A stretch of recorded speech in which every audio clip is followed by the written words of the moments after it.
I'll give 1 more minute and then we'll start this. I think we have about 18 people right now. Expecting more.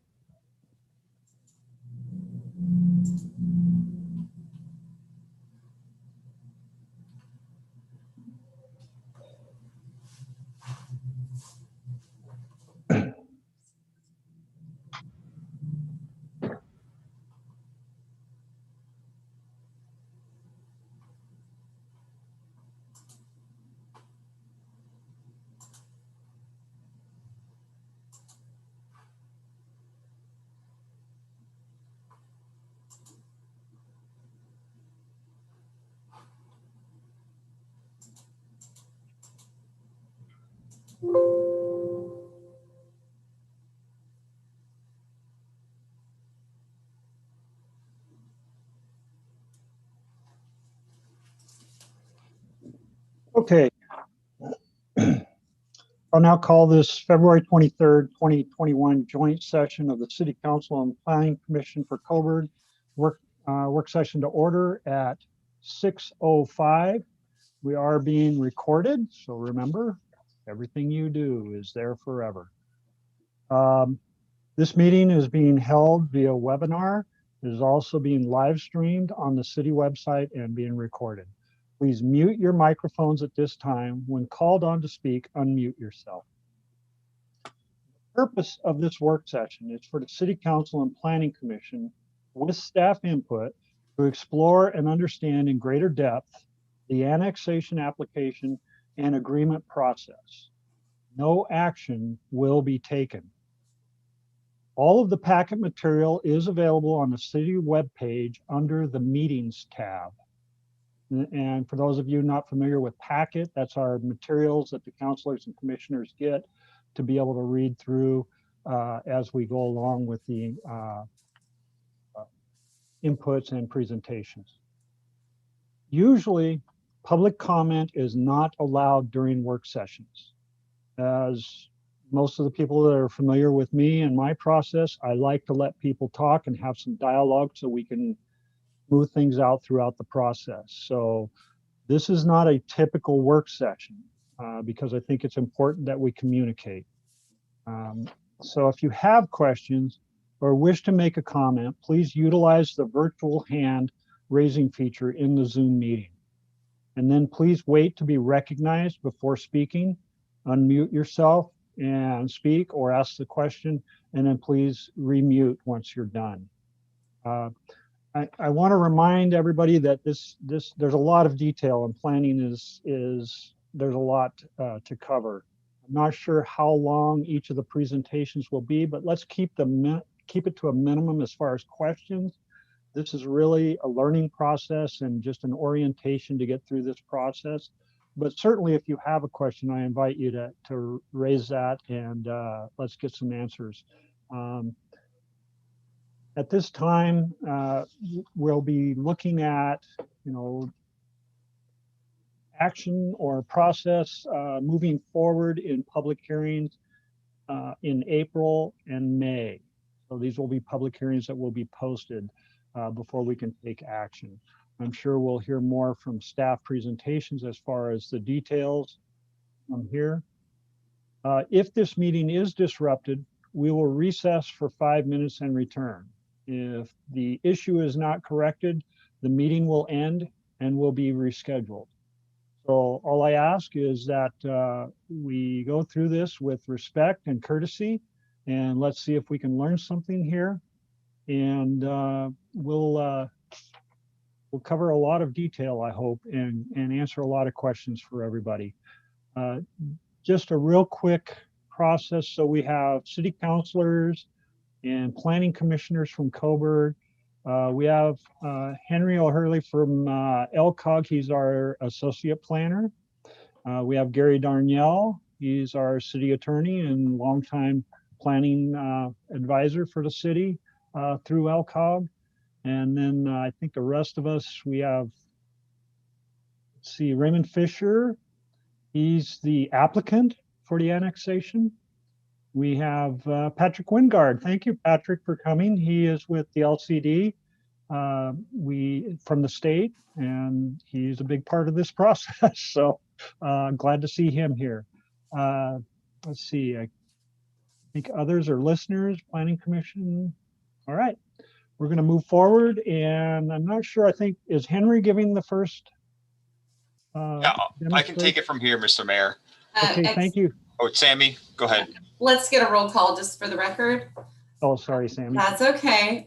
Mayor Smith is present. Nancy Bell is present. Kyle Blaine and John Fox are not here yet. I'm expecting both of them. Councillor Lyman, Councillor McConnell are present, and Councillor Alexander, I believe I've seen you. Yes, hi. From our Planning Commission, we have Chair Paul Thompson, John Marshall, and Marissa Doyle is present. I have John Derby, Judith Bainey, and William Wood absent at this point. Excuse me, and Seth Clark. Thank you. Thank you, Sammy. Okay, Henry, it's all yours. Sammy, will you please pull up the slides for me? Yes. And you can just go to slide 2. We'll start there tonight.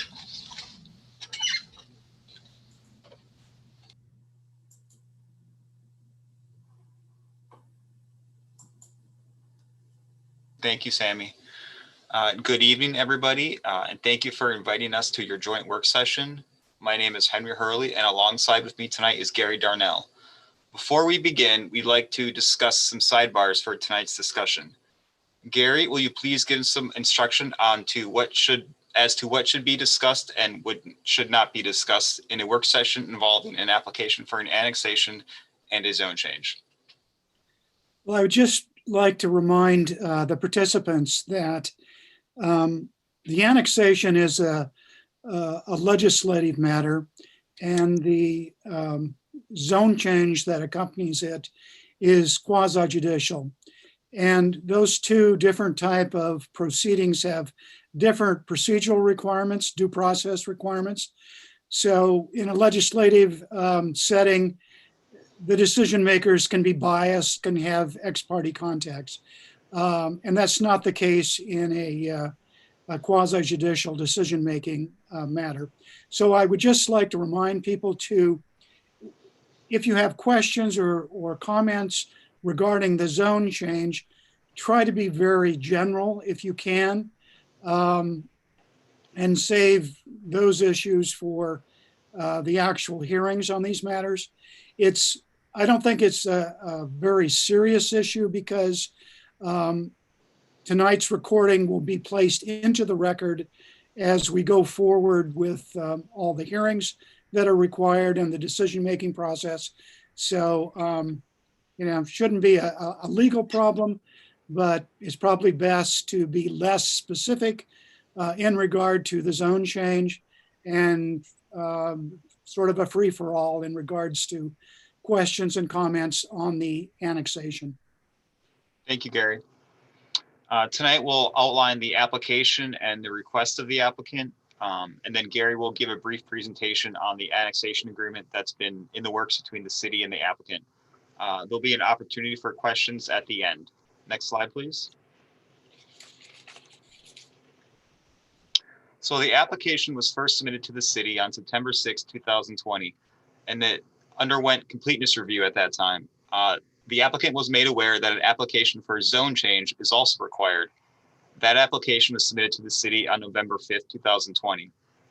Both of those applications were deemed complete on December 22nd, 2020. Depending on the feedback we received tonight, we're hoping for hearings in April, May, and possibly June for the readings of the ordinances. However, we want to ensure that the city and the applicant have adequate time to review the annexation agreement. And it's important for the city to take the time it needs to process this application, while also being cognizant of the applicant's time. We will do what we can to work with all parties involved to get the application where it needs to be so it can be reviewed by city decision makers.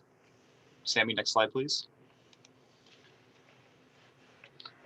The application is for a request to annex into the city limits of Cobourg. The subject property was recently brought into the UGB as a result of UGB expansion several years ago.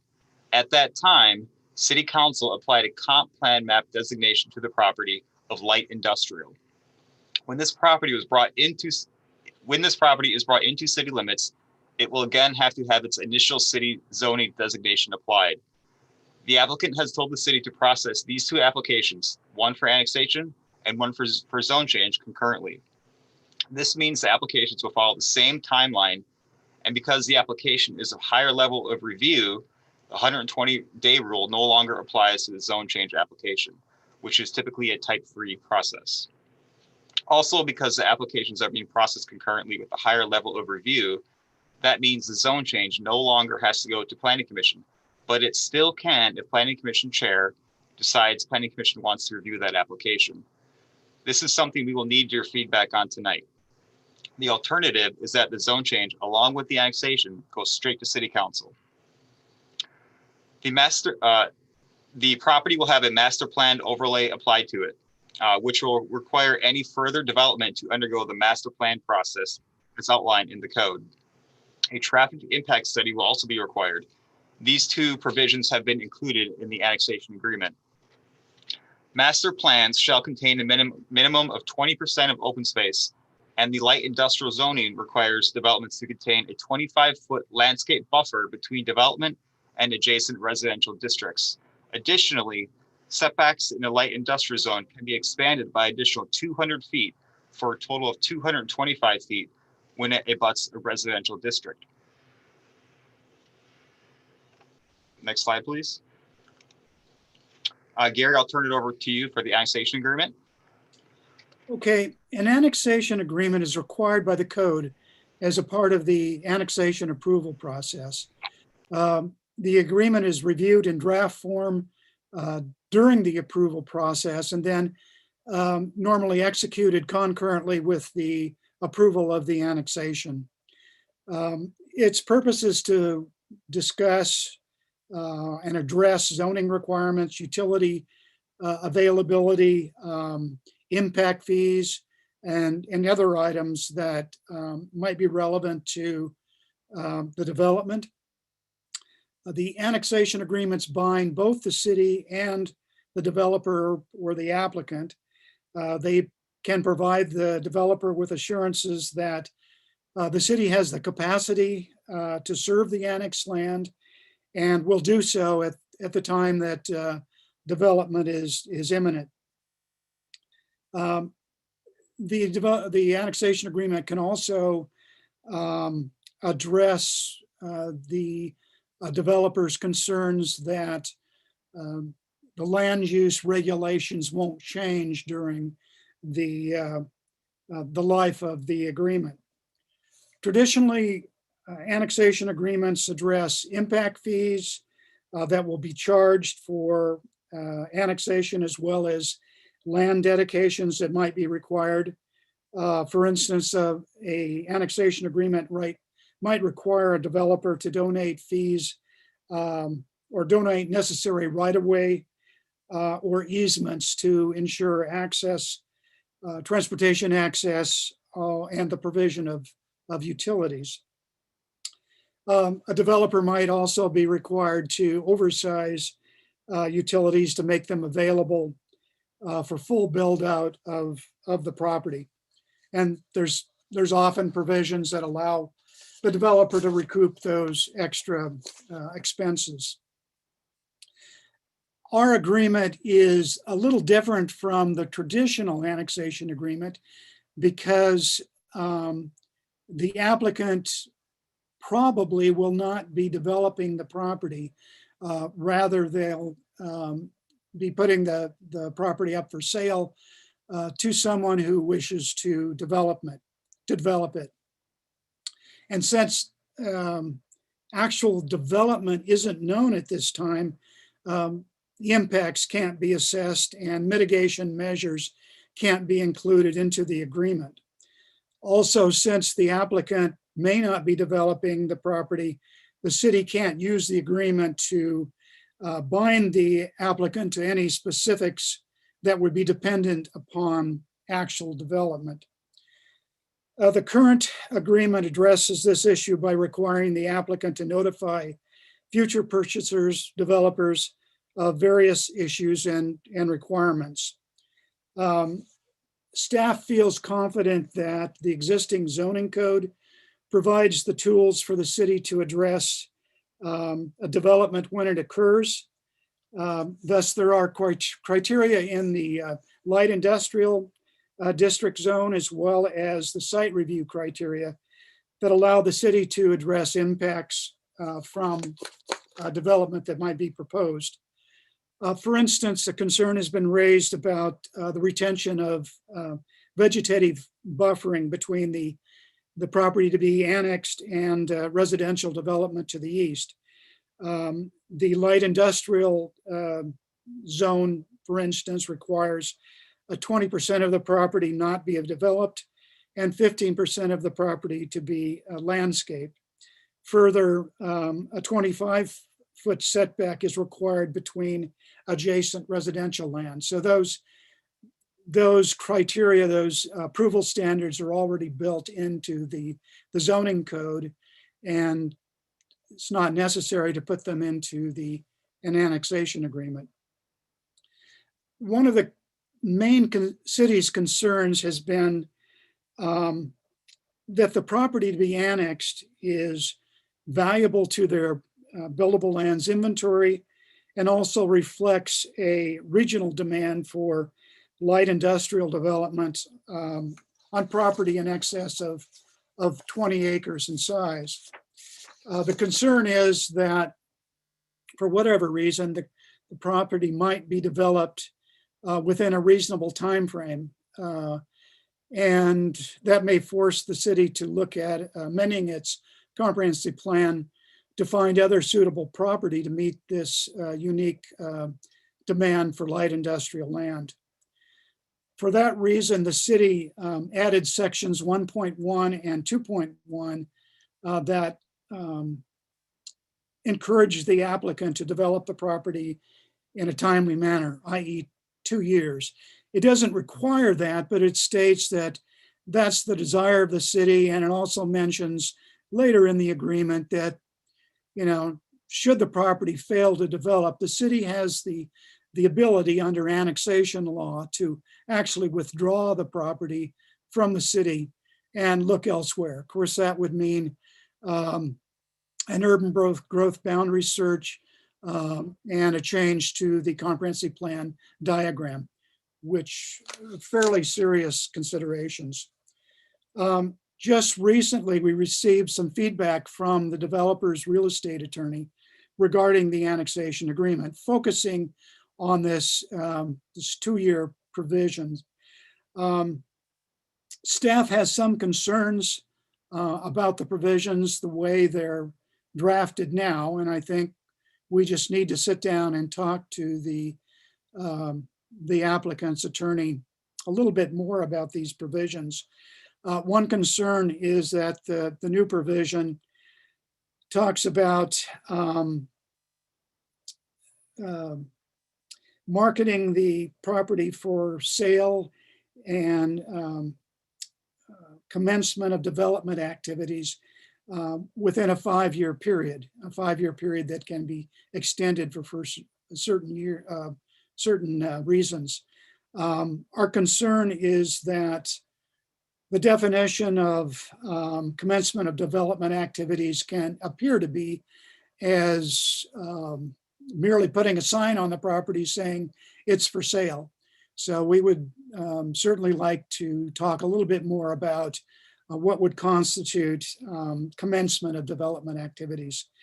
And also the extension of that 5-year deadline, according to the provision, could be made on the basis of changes in the economy or the real estate market, which is reasonable, although, you know, the real estate market and the economy changes on a daily basis. So we would like a lot more specificity in regard to what are the triggers to extend the agreement.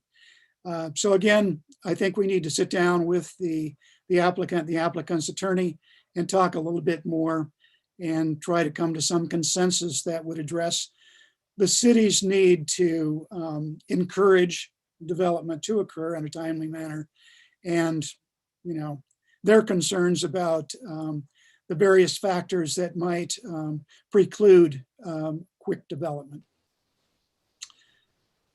That's pretty much all I have on the annexation agreement. Thanks, Gary.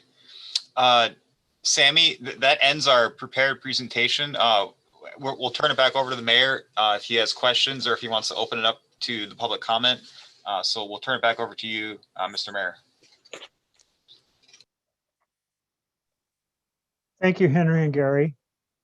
I think I'll start off first with asking the public, not our officials, but anybody in the public, if they want to make a statement.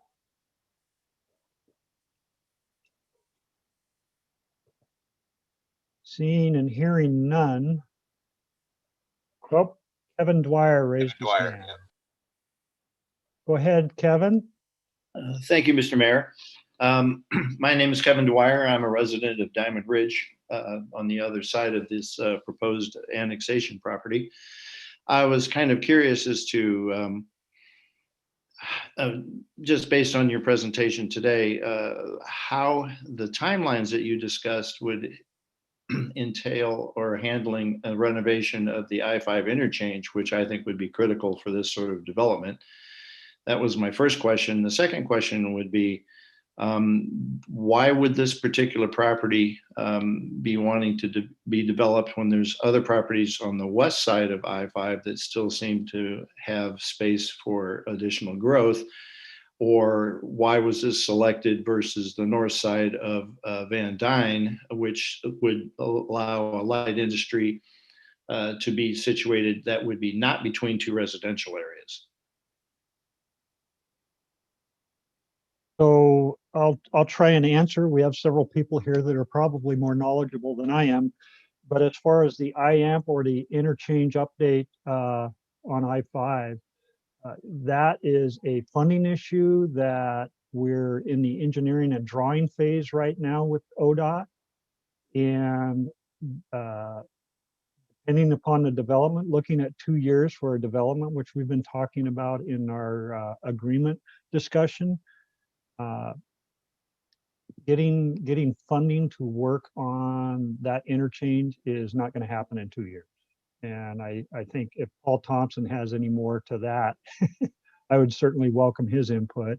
But basically, I suspect development would be occurring on that lot before any interchange updates, or I should say significant interchange updates would be occurring. Mayor? Go ahead, Paul. Well, since you asked, I can just reinforce or agree with what you said.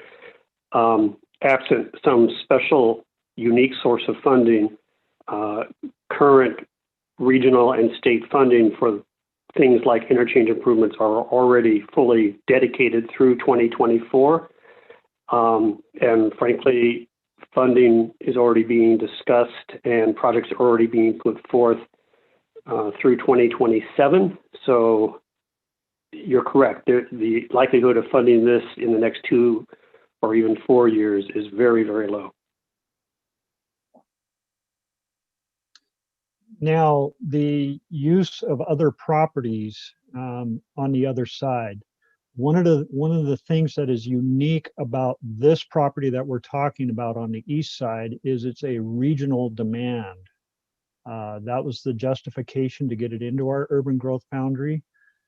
Essentially, a property like this is not available between Salem and Roseburg, I believe, if not further south. Having something over 20 acres that's available in a light industrial. So the basis for putting this into our urban growth boundary, which was a significant study and process in its own that went through an appeal process in the state courts even, was that regional demand for that property. It's not just specific to Coburg's demand.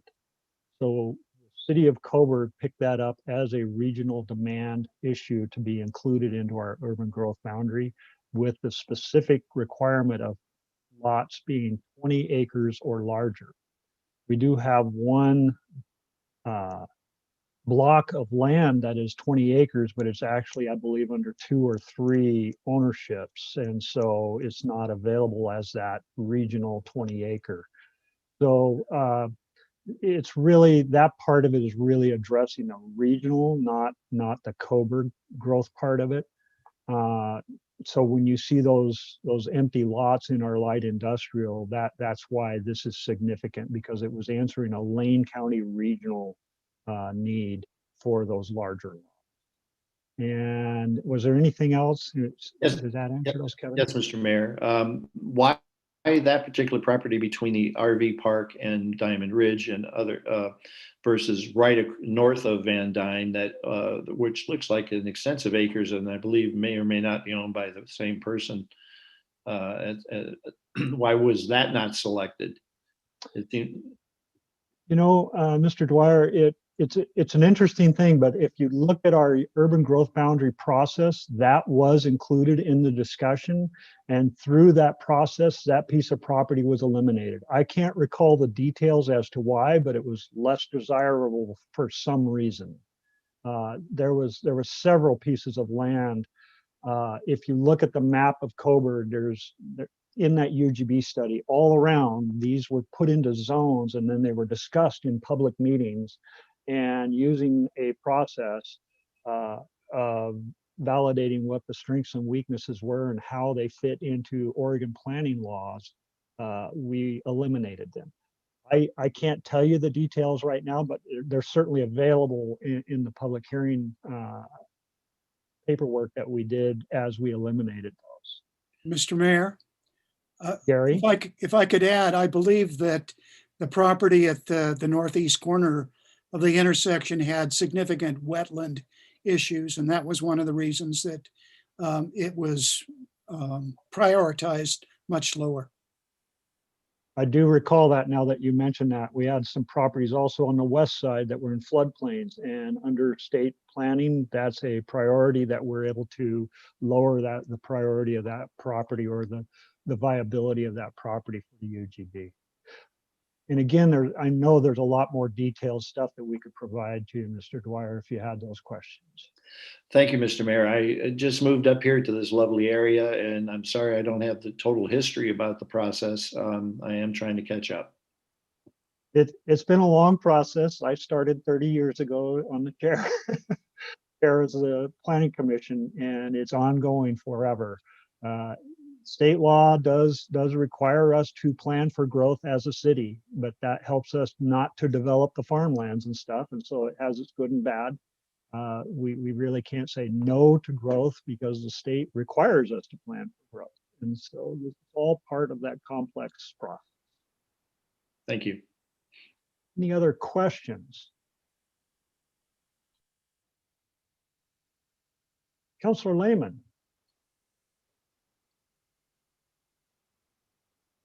You're muted still.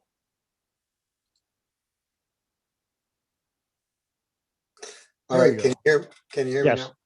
So we have in the annexation agreement language upon regarding the start of the development, should we have language that talks about substantial completion date once the development has begun? Gary? Well, that's not knowing what sort of development is going to be proposed. It could be a phased development, which until you know the type of development, you don't have any idea how long those phases might take to be completed. That was one of the problems we wrestled with when we started drafting this agreement. We just don't know what type of light industrial development is going to go in, and whether it's going to be one big development at once or it'll be a phase sort of growth. Well,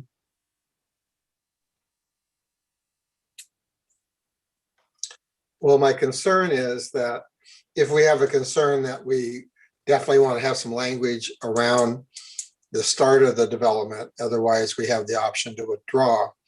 I think we should have some kind of language so that at least, one or two shovelfuls get started and nothing else happens. Could be argued that the development got started, but there was no continuous progress. Well, that was one of the issues that I raised when I talked about the annexation agreement. The substitute provision that was proposed by the applicant's real estate attorney really leaves it wide open. In other words, you could just put a for sale sign on the property, and that would, under their definition, qualify as commencement of development. And it doesn't seem that that's a sufficient allocation of resources towards actually accommodating development and having it occur. I would just like to see some language that says once the development has started, that there's continuous progress. Gary, what is the commitment? I don't know the timing of like the SDCs and permitting fees and things that are incentive for them to keep going versus stopping and pulling their equipment out and leaving. Can we incentivize that somehow or put it in the annex agreement? Well, usually the incentive is to reduce those fees if they want, if the city wants a certain outcome. Certain amenities dedicated to the city, perhaps an earlier completion date to the project. I don't know how much control the developer actually will have once they commence actual development. Many land use permits are conditioned on significant, improvements have begun, and after that, they're pretty much grandfathered in. That is the approval. If significant improvement is not accomplished, then the permit can expire. Again, that's the sort of conditions probably are more appropriate at the time that development is proposed, when you know what's going in, the magnitude of the development, then you can perhaps be more precise about the conditions that you want to apply. Under the best of circumstances, you would do it under the annexation agreement, but at this juncture, the applicant doesn't have much control over that either. I know like with residential permitting process and stuff, if you don't have any significant progress in 6 months, you lose that permit and have to, reapply and pay all the fees again. Is that an incentive toward that, or is that enough safeguard for us? What kind of issues?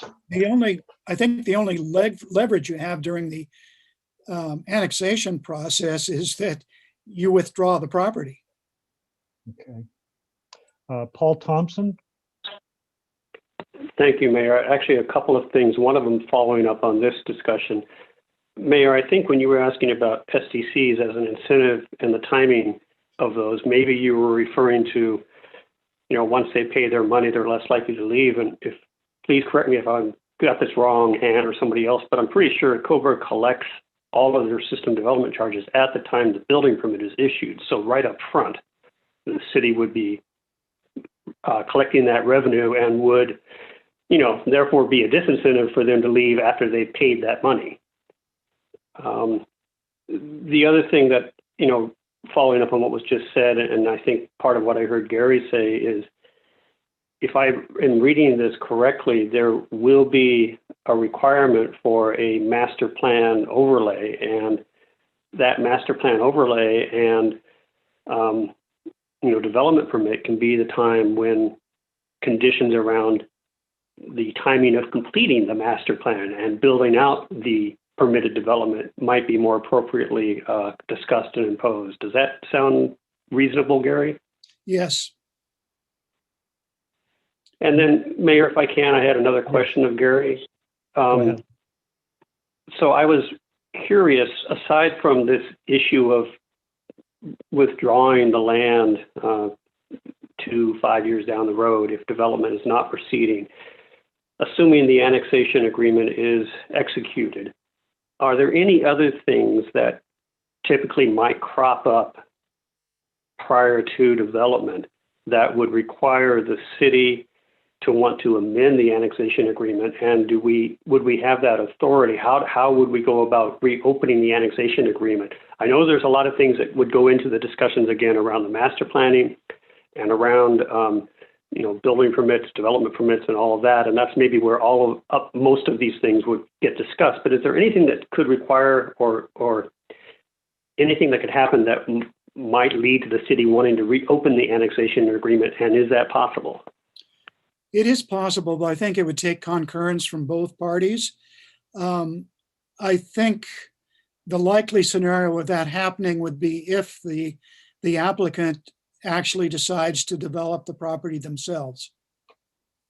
The way I think they propose the amendment to the agreement is that it would pass on to the developer. So at that point in time, we would have a better idea of what would happen there, and the developer who would inherit the agreement may want to meet with the city and change or tighten up the agreement at that point in time. But under the concurrence of both parties, it can be amended. So to confirm what Paul was saying, yes, I was looking at the SDC incentives, which are a substantial capital investment. If they come out the time of the permit, that would be a disincentive to be withdrawing from that. Also, I've discussed with others that the master plan process gives us a little bit of buffer and leeway to work with specific needs of whatever that specific proposal might be. But who knows what's going to come up? But it's certainly a concern that Councilor Lehman brings up, that we get somebody that paves a road down the middle and then up and leaves, and 25 years later, we still got a road in the middle of a field.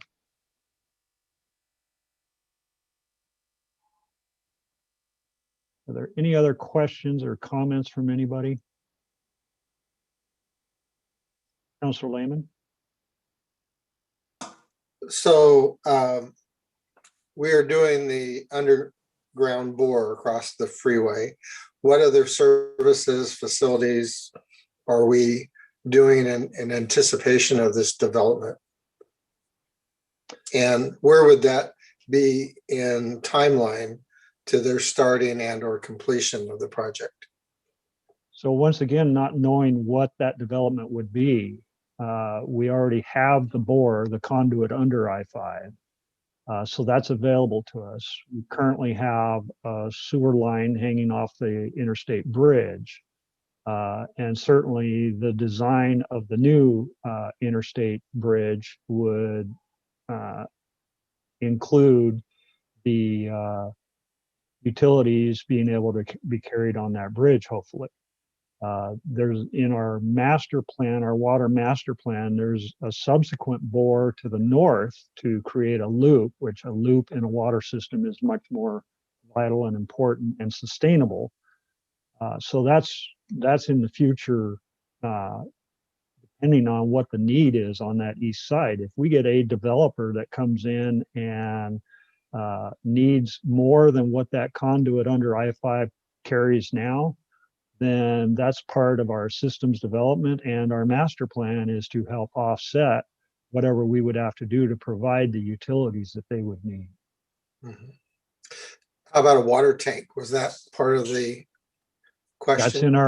in our master plan, and that's under the engineering phase right now. There is property. We're looking at the easement access to that property. We own the property, but the access to run the pipeline is on the east side of town, and it would be an elevated water tank, which is another, safety issue for us to have some gravity storage for our water. But yeah, that's in our master plan, and we are working on that in our current project list. But we wouldn't want to complete that until this development is substantially underway, or is it other benefit to us for the city of Coburg to have that elevated water tank developed? It's absolutely beneficial to us right now, and we are in the process of creating that. So it's in the works now, and it wouldn't be waiting for development on that east side. We need it now. Okay. Other questions from anybody or statements?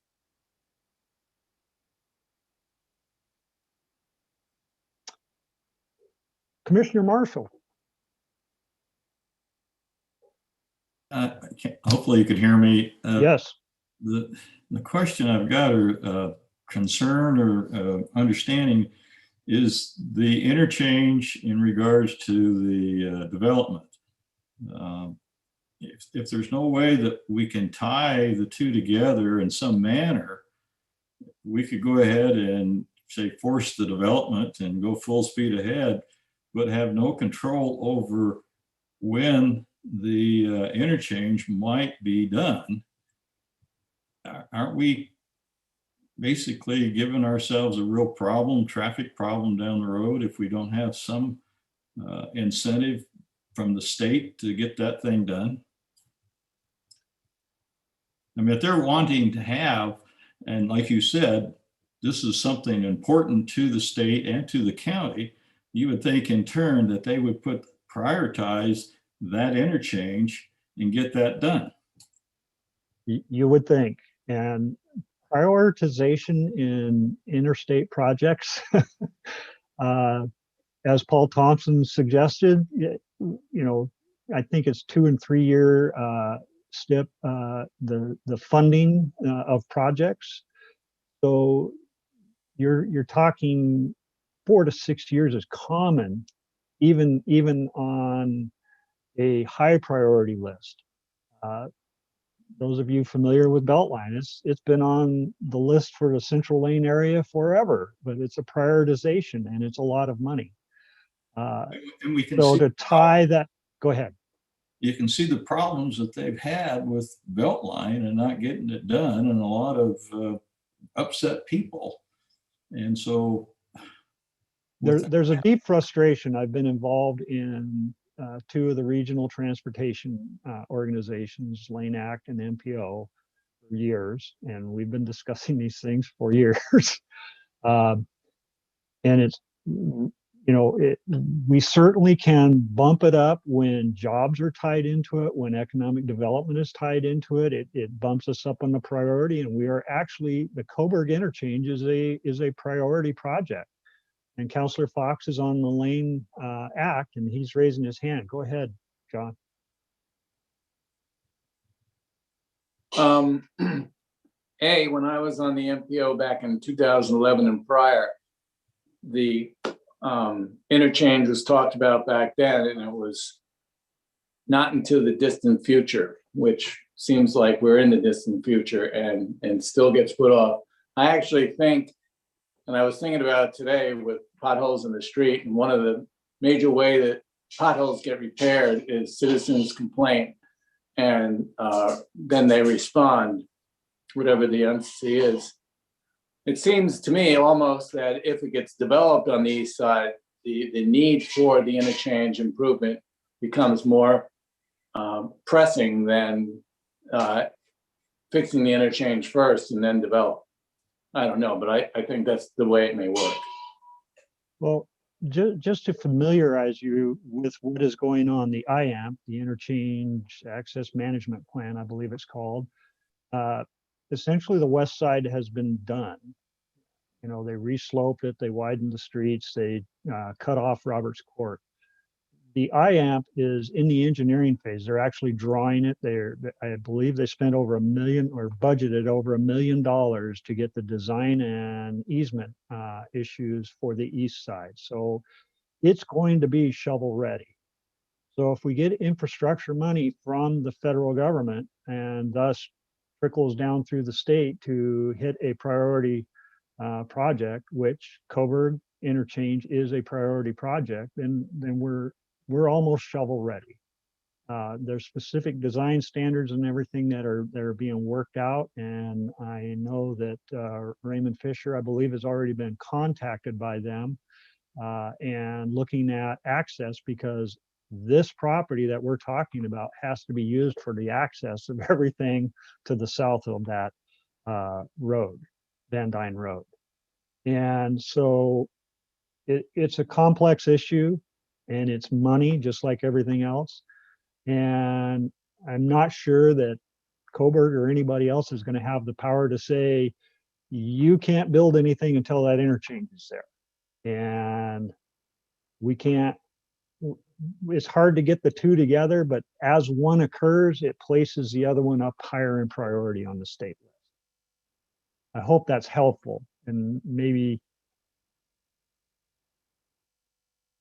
Paul, go ahead, Paul. Sorry. No, thank you, Mayor. And I don't want to say too much because I could talk for 30 minutes on this topic. But funding for large infrastructure or transportation projects improvements on the state system is very, very hard to come by right now. And so a couple of things I just want to mention. I can name off the top of my head right now 5 regional priorities within the metropolitan area here that pretty much everybody agrees are regional priorities on the state system. And one of those 5 is the Coburg Interchange. And the price tag for those 5 combined is very close to $1 billion. Nobody is willing at this point to say which one of those should be number 1, 2, 3, 4, 5 in order, but pretty much everybody I talked to agrees with the top 5. What's happened with the state recently is that it's not ODOT that we have to lobby for the money. It's the legislature. In 2017, the legislature passed House Bill 2017, which was the largest transportation funding bill in the history of the state. And it told ODOT where to spend its money on highway projects for the next decade or more. And it basically prioritized some big projects in Portland that you probably heard about, I-205, I-5 through the Rose Quarter, a few other things like that. And during the development of that bill, I was on a committee, invited staff to the House and Senate Joint Committee on Transportation. And this area through me did put several projects into the discussion for what the legislature might fund. Coburg Interchange was one of those. Beltline was another one. Unfortunately, none of our projects got funded by the legislature. ODOT has no money to fund the interchange right now, and that's because the legislature in that bill tied up all of the funding that ODOT might have been able to use and told ODOT where to put it. That is probably going to happen again. I would say not this legislative session right now, but probably in a couple of years. And what's interesting is, I'll wrap up by saying that approach is coming back at the federal level. Legislative determination of where to put the money is called earmarks. And earmarks got sort of ruled out at the federal level several years ago. the U.S. Congress is just now starting to discuss a new transportation package and a new transportation funding bill at the federal level. And guess what? They have decided to allow earmarks again. So what a lot of the money in that new federal bill is going to be determined by lobbying your congressperson, lobbying Peter DeFazio, and getting the money into that bill specifically for this project. I'll stop there. And I will let you know that your local political leaders have been lobbying because we know it's a long shot. And I don't say a long shot because we are in the top 5, but long in time. It's just going to take a while.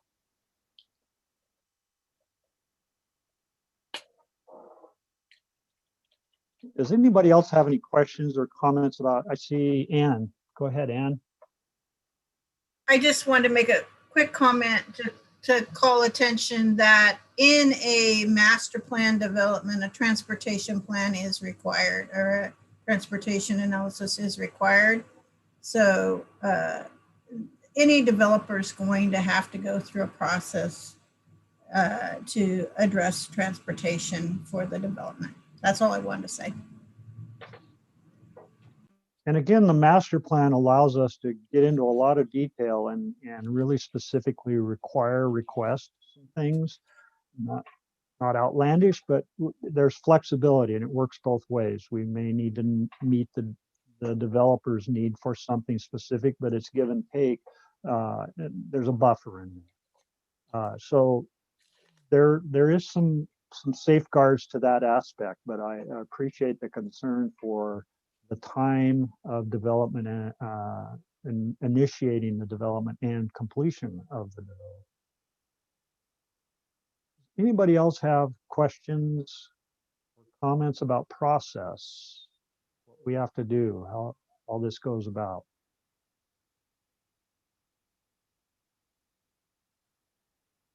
Well, I want to say that Ann approached the neighbors to the east. We've really tried to expand our noticing for developments and stuff, and to get that discussion out before we get to a public hearing and have everybody fill the council chambers in pre-COVID historic times. And I think it's been good that we've had a couple of meetings with them, and it's good to get that information out. I know one of the things that I remember when I first got into the land use planning process was it felt like things came up and you attend a meeting and it's all done, and why did I even waste my time coming to it because it's all been done. As many of you will find out, that public hearing is usually years of work coming up to the culmination of a public meeting to make a decision. And this is no different. Raymond Fisher and his partners have been working on this for 15 years, I believe. And I know I've been communicating with them off and on for 8 years since I've been involved with the city. And that is typical. That is typical. And so it may seem like it all happens in a rush at the public hearing process, but it's a lot of work coming up to it. And that was part of having this meeting, was to get new counselors and commissioners and anybody else a little bit of knowledge of what we're faced with down the road and some of the concerns and questions. We've had a lot of work with our city and development code and everything to really build some safeguards. Is it perfect? No, but I think we've got some good guardrails in to help address the citizens' concerns and still be appealing to develop. Questions from anybody? Councilor Lehman. So earlier it was said that the decision goes to city council and it was an option to go to the planning commission first. Can we have a little more conversation on that? Yeah, sure. I can talk about that. Thank you, Henry. So essentially, that's one thing that we're looking for direction on tonight. The zone change can go to planning commission if they decide they want to see it. It doesn't have to because it's elevated to the type 4, but it's probably makes sense for planning commission to see it. And if the chair and planning commission want to see it, they certainly can. That would just be another public hearing, so another opportunity for public comment and I guess another review by planning commission. But you would only see the zone change. You wouldn't be voting on the annexation. That would only be city council. So Henry, is that like a month before the first reading of the annex agreement coming to the council? So they would generally be on the same timeline. So yeah, I could see the zone change coming in 1 month, and then the next month, city council would get the annexation and also the zone change from planning commission, and those would be in forms of an ordinance, which city council would officially adopt to approve the zone change and the annexation. Yeah. Paul, go ahead. So Henry, you said, I guess I have a few questions. You said if the planning commission wants to see it, and so what is necessary for that decision to be made, and whether it's formal or informal. Second question is, you said it would be the zone change, and I think you used the word vote, but what would be a planning commission action on a zone change? Would it be just a recommendation to city council? So the code was unclear. I have seen in the past, it is a recommendation, but what I can find in the code, it does say planning commission would make that determination. So it does not say recommendation. So there's some uncertainty about whether it would be a final determination or merely a recommendation, or the planning commission could choose either or? There's a little uncertainty, like I said, but from the code, it does not use the language of recommendation. It says approval. So it doesn't sound like city council would have the opportunity to reverse the decision. They would simply accept your approval or your decision. Wait, well, hold on. If the planning commission makes a quasi judicial decision on the zone change, then that can be appealed to the council, who would have another hearing on it. If it's a recommendation, then it's just a recommendation that goes forward. But Gary, Really? even if the code states that the planning commission adopts that zone, when it comes before the council, doesn't the council have the authority to change? That's what I said. Yes, Thank you. that's my understanding. Henry, does the code say something different than that? Here, just give me a minute. I'm trying to remember, in the past, it seemed that, but it was through appeal that we had it. If Right. it's not appealed, but just a recommendation from the, or a vote that is approved by the planning commission, can we still do that like we do in the appeal process? If it's approved by the planning commission and there's no appeal, and the code doesn't indicate any other process, then it's final at the planning commission level. If it's appealed, it'll go to the city council. Right. If it's determined that it's only a recommendation, then it automatically goes to the city council as that, a recommendation. That's one of the changes the code needs to be amended to address more specifically. Yes, I agree. Councillor Lehman, you have a question? The way I heard Henry or Gary describe it at the outset was it was a council decision whether this went to the planning commission or whether the council wanted to hear it directly and make its decision. Was that correct interpretation of what you said? If the planning commission wanted to hear the zone change, they certainly could. At the Correct. request of them. Correct, they could hear it, but the question of them having the authority to make the decision on it, I thought I heard you say that city council could decide the process. That was what we were uncertain about. The the code just outlines the land use map change as a quasi judicial as a type 3. It doesn't necessarily say it's a recommendation onto city council. No, I hear that, but I think what I heard you say was city council in the process has the decision-making authority to hear this initially without going to planning That commission. is, yes, Or that it could decide it wanted the planning commission to first weigh in on it and make its recommendation or decision to city council. that is correct. Yes. So I would just say I would want the planning commission to be involved. I agree with that. I see you, Paul. Go ahead, Paul. Well, I'm glad I asked the question. I think because it sounds like there's three options. There's the planning commission passes, the planning commission takes this on in the form of with the goal of making a recommendation, or the planning commission takes this on with the goal of making a decision.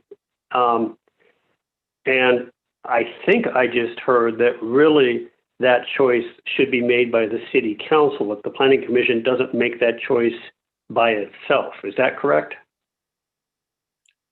I would agree with that statement. Yeah, I So think then- that's the safest route to go. So then I will just sit back and wait for the planning or for the city council to tell the planning commission what to do with it. Well, I think one of the ideas of the work session was to get feedback from the planning commission as to how strongly they felt in regard to hearing these items.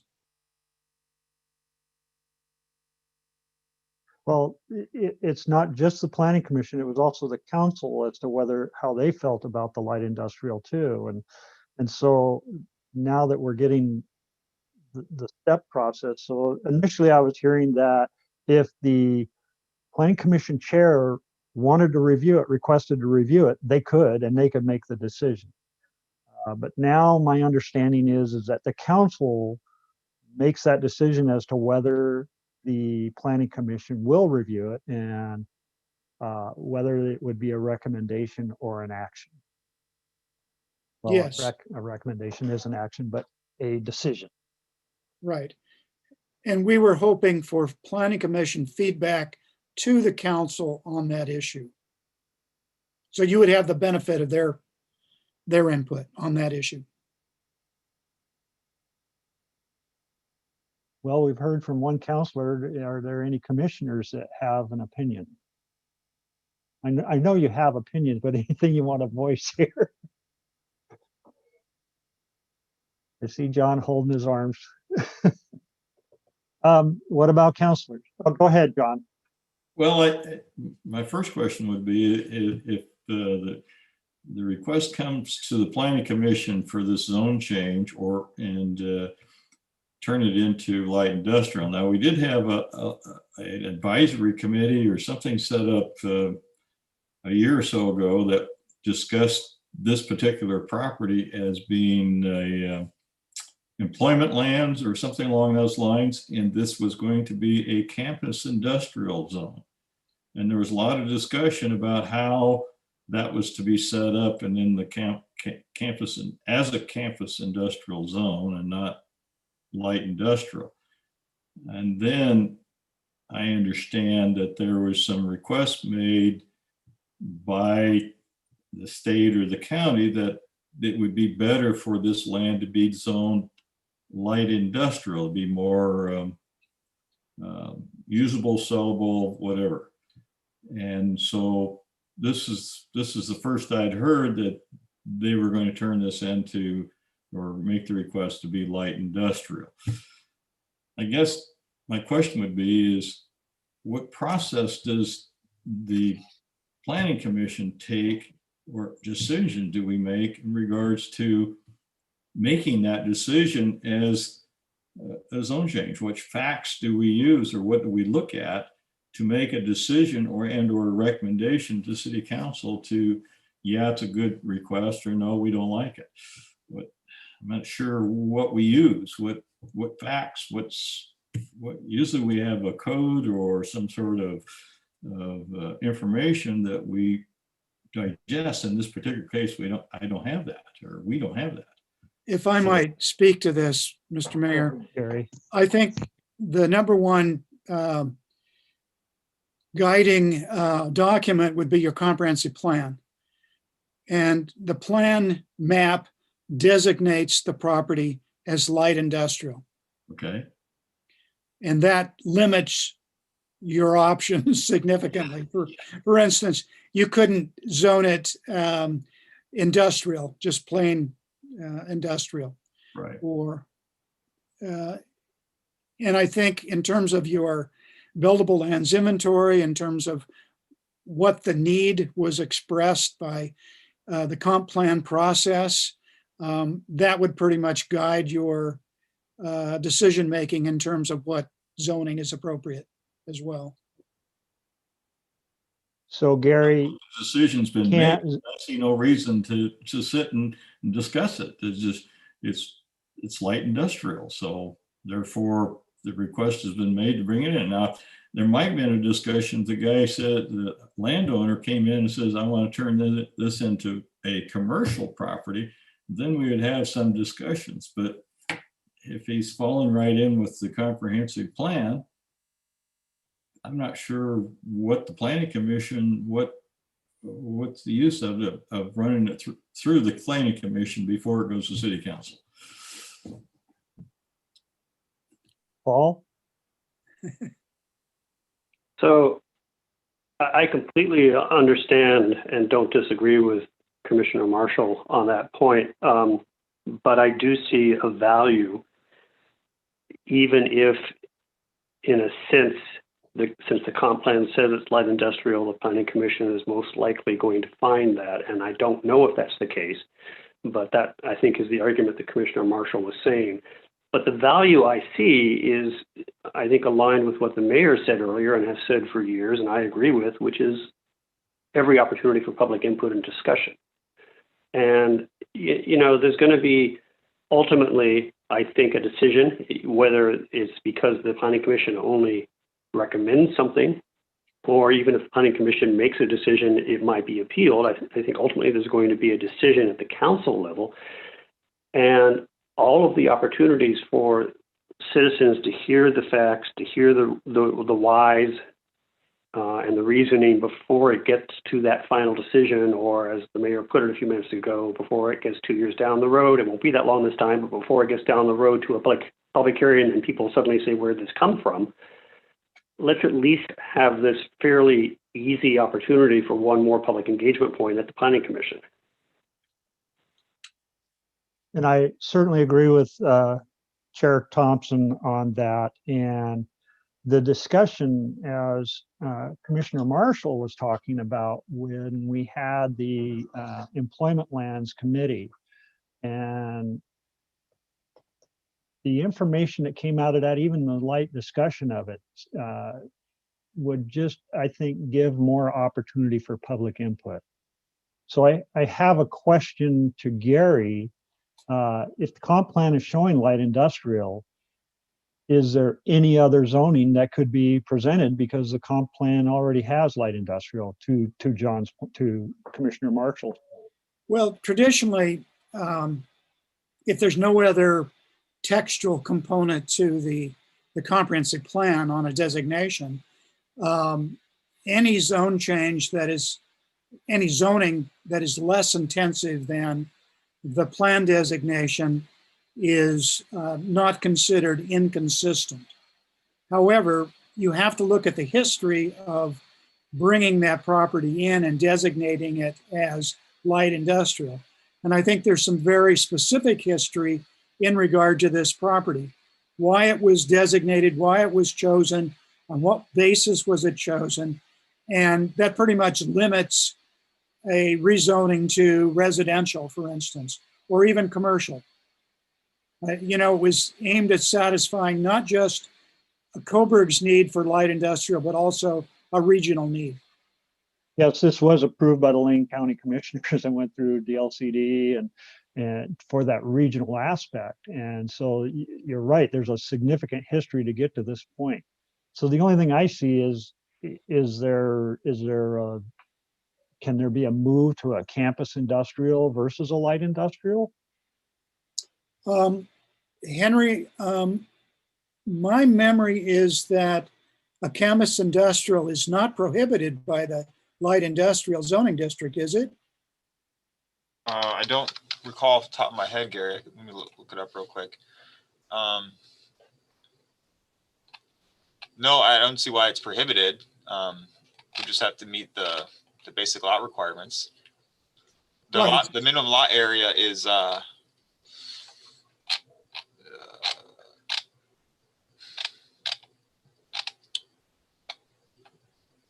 it doesn't say.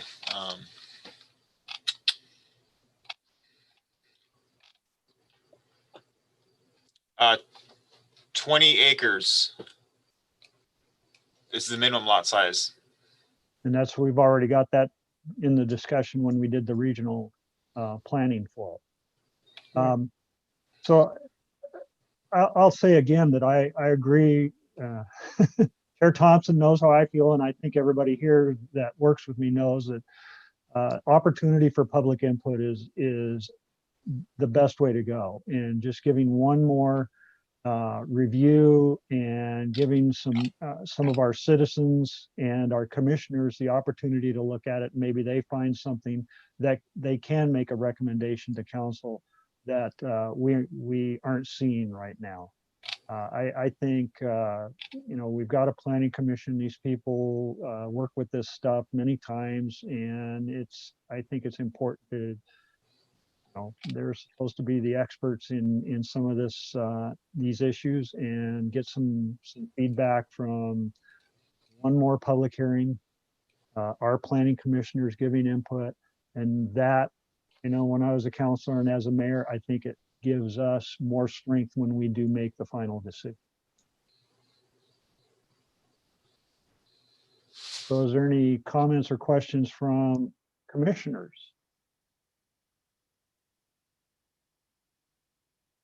Comments or questions from, Ann, go ahead.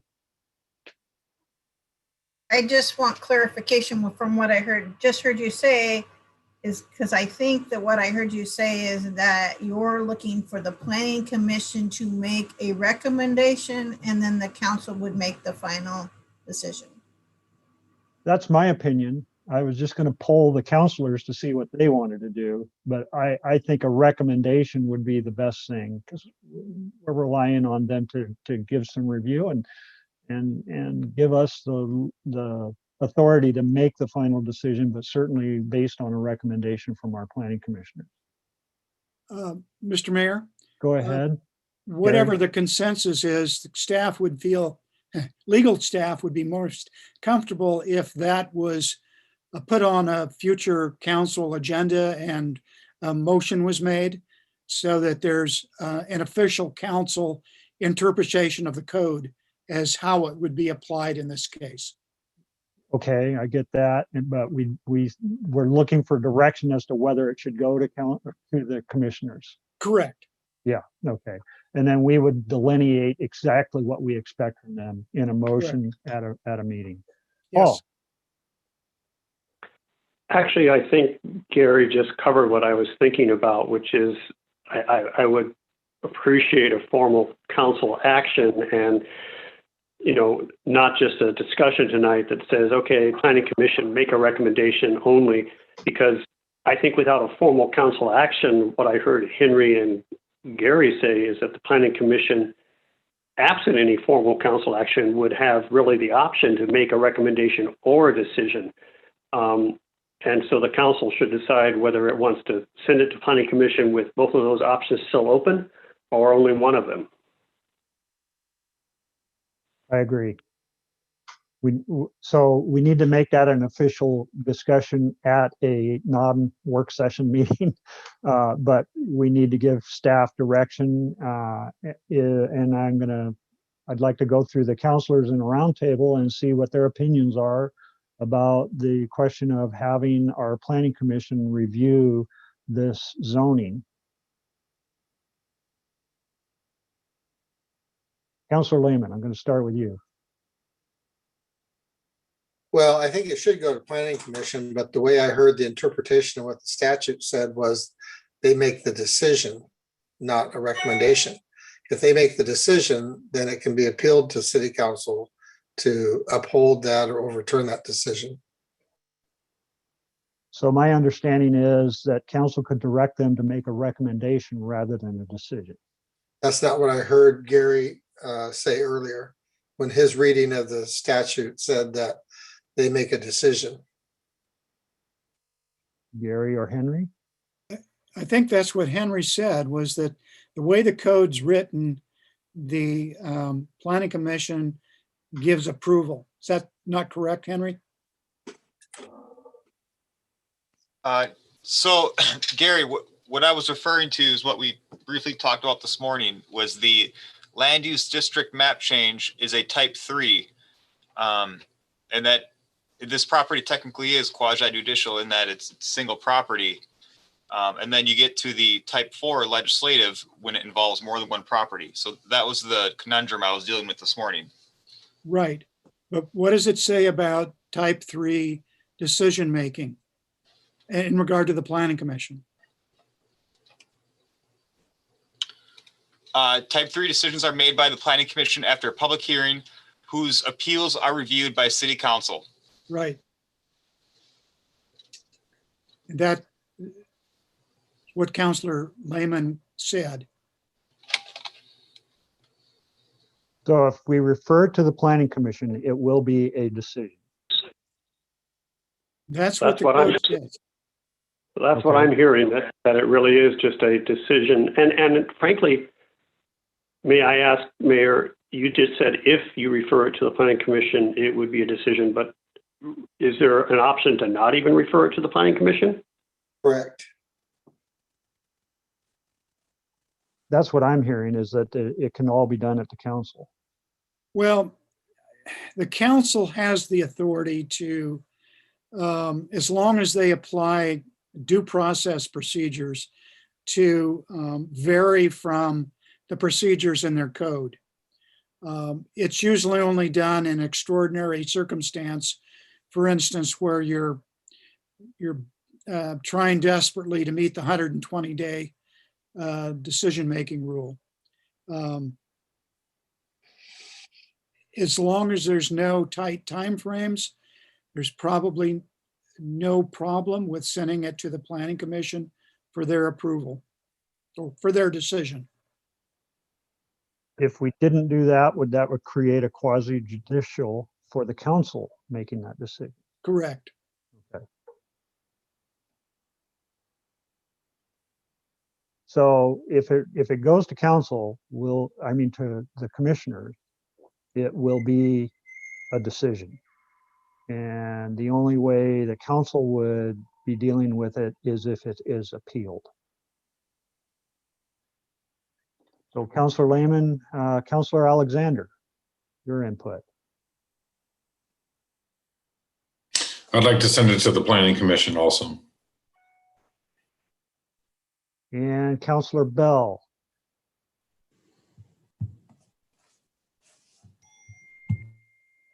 I would send it to the planning commission first. Councilor McConnell.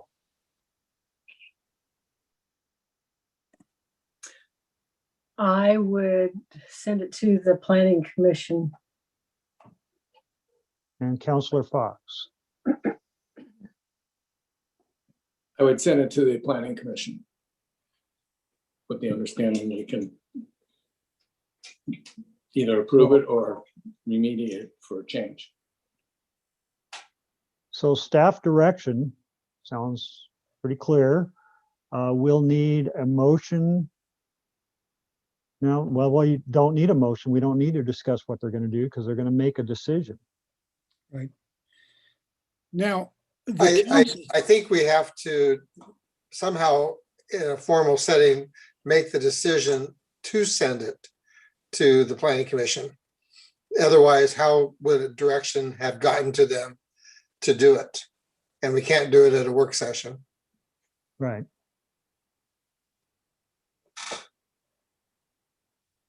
So it's up to us to decide if it goes to them. or not goes to them. We have to do that in a public meeting, take a vote on it. Correct. And that's the only discussion is whether it goes to the planning commission or not, not Yeah, what we and expect that would to have to be done in a Right. regular meeting. Okay. Sounds like staff has a proposal to write up and they know what we need to do. Any other questions, statements? We're going to wrap this up. Councilor Lehman, go ahead. So under the recital, section D, it talks about how the applicants plan to subdivide the property for large lot light industrial. What qualifications or exemptions or criteria does the city have over that provision? In other words, they get to decide how they're going to subdivide it into large lot subdivisions. Does the city council have any desire to have input over that? And should that be written into the agreement? Well, if they do a partition or a subdivision of the property, that comes to the city for approval. Okay. And it's already mandated 20 acres or more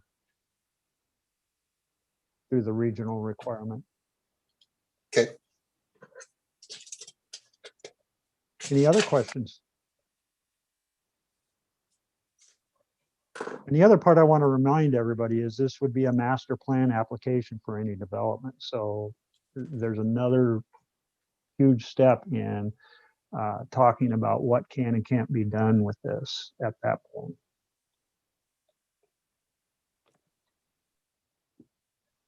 Okay, last chance for anybody to say anything. Mr. Fisher, do you have anything to say? You know, not particularly. I just taken really everything in. I was going to just basically mention. I know a lot of talk today was about not doing anything out there, and we're going to be exactly the opposite. We've got people calling us before we're even ready to field calls about this property, and you know, if we can keep moving forward on this process.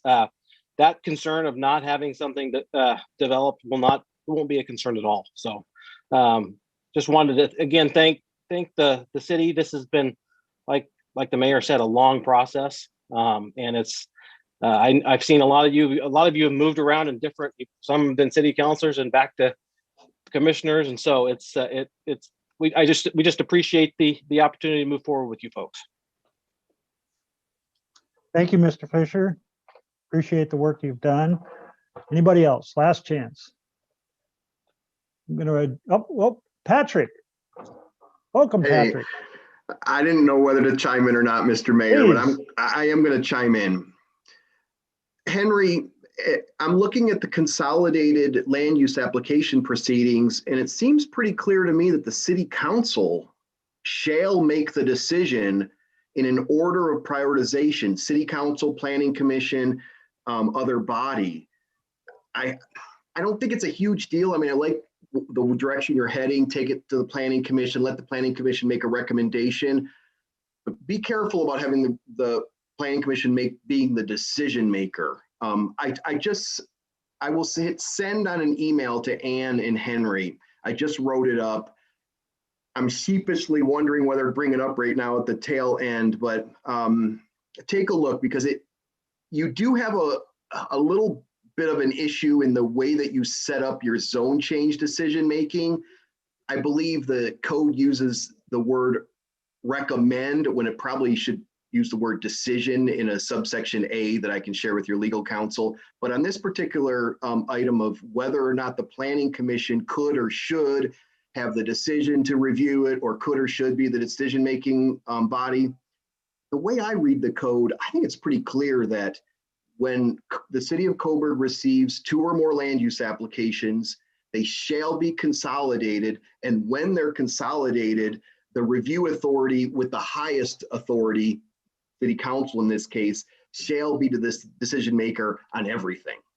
I'll send that to Ann and Henry, and I might be totally off base, but I want to let you guys know that I think that's how that particular code provision is meant to read. are being interpreted. But I can see why that's not crystal clear. Thank you, Patrick. Legal counsel has pretty much the same concerns. The code is not completely clear on this issue. And one thing that we could do, keeping the process starting at the Planning Commission with approval, even though there isn't an appeal, have the city council on their own motion bring up the zone change and consider it at the same time. And then they could just verify the Planning Commission's decision officially. And that way you can balance out the inconsistencies of the code and not have to worry about it. Paul Thompson. Just to throw one more curve in here, because of what's being said right now, would there be any value in thinking about a joint city council planning commission meeting and have the decisions literally made the same evening, or does that run into appeal problems?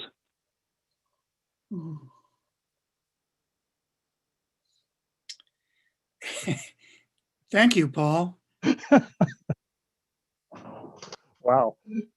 I don't think you could have a joint meeting where you have two different bodies being able to make decisions. Well, that that's overlap actually each other. that's actually been done in the metro area where. Yeah, we've done it a lot. We can do that. Yeah. Would it be a total vote of all commissioners and council members then? No, each body would individually make a motion, do their approval process, and then, well, actually the Planning Commission would first, and then the city council. So if the planning commission made their decision and the city council didn't like it, somebody would have to bring an appeal to the city council. Yeah, and that would. Then you have to give, that would be give the notice. problem. You couldn't do it all in the same meeting. Yeah, the problem is when you've got a quasi judicial item mixed up with a legislative item. Usually when the metro area has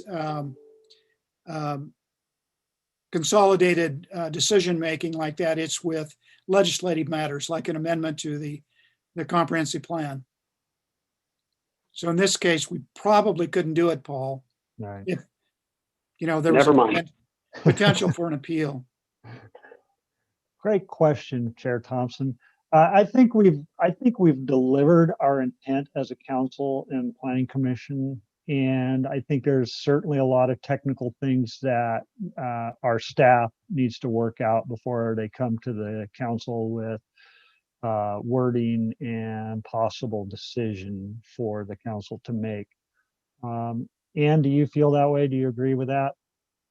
You have enough direction certainly to move forward with what we've said here and try and work out the technicalities to make sure we're on the right track for this stuff. Yes, so we will bring a staff report to the council at their next meeting for them to give direction to process through the planning commission, just to make it clear how the process will go.